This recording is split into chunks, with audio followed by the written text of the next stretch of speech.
शिक्षा मंत्री का यह अधूरा ज्ञान, लेकिन हैरानी की बात तो यह है कि शिक्षा मंत्री चंद्रशेखर अपने बयान पर अब भी कायम हैं। इंडिया टीवी से बातचीत में चंद्रशेखर ने कहा कि रामचरितमानस में अपमानित करने वाले दोहे हैं। जरूरत है कि रामचरितमानस के कुछ ऐसे दोहे हटाए जाएं जो महिलाओं को अपमानित करते हैं। मैं इस बात पर कायम हूं कि उत्तरकांड के जो छंद नफरत फैलाते हों, सुंदरकांड के जो छंद रामचरितमानस में नारी विशेष संपूर्ण नारी जाति को अपमानित करता हो, वंचित सहित, मैं उसका विरोध में हूं। पुरानी बातों को अभी कहने का क्या मतलब? जातीय दुर्भावना फैलाकर कहीं कोई राजनीतिक मंशा तो नहीं? आप कहें तो नीति, मैं कहूं तो राजनीति। आप बताइए, भगवान राम जी सबरी की जूठ बैर खा सकते हैं, मगर सबरी का बेटा आज भी मंदिर नहीं जा सकता है। मैं उस राम का भक्त हूं जो सबरी के जूठ बैर खाते हैं। मैं उस राम के भक्त हूं या उसके भक्त हूं, उस विचार के भक्त जो हे राम में विश्वास करते हैं। जय श्री राम वाले, नागपुर वाले नफरतवादी विश्वास।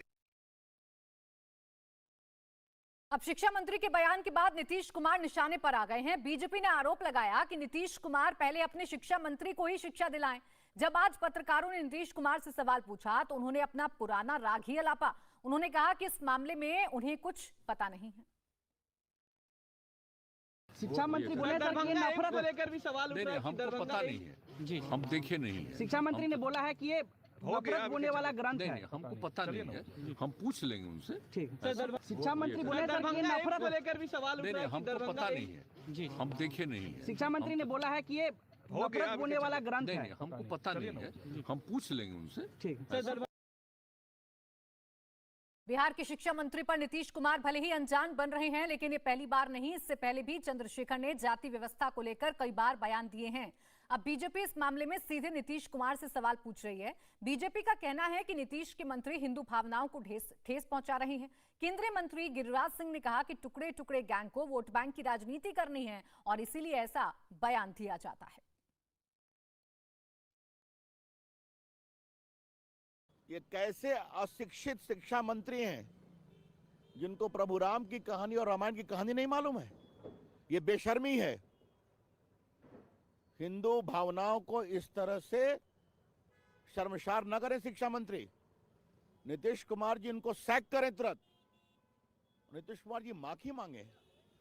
रामचरितमानस नफरत फैलाता है, रामायण पढ़े हैं वो? क्या मतलब है इसका? राम की कहानी जोड़ती है। निषाद राजा की कहानी क्या थी? शबरी के जूठे बेर किसने खाए? न कुछ जानते हैं न समझते हैं और देते हैं भाषण। और चंद्रशेखर बाबू जो भी हैं उनको कहूंगा कृपया करके विधानसभा में गिनती कर लें कितने विधायकों का नाम राम के ऊपर है। अब देखिए, रामचरितमानस की जिस चौपाई का हवाला चंद्रशेखर दे रहे हैं, असल में उसका मतलब कुछ और ही है। चौपाई इस तरह से है कि अधम जाति में विद्या पाए, भयो यथा अहि दूध पिलाए। इसका मतलब है कि गुरुजी ने शिवजी को हरि का सेवक कहा।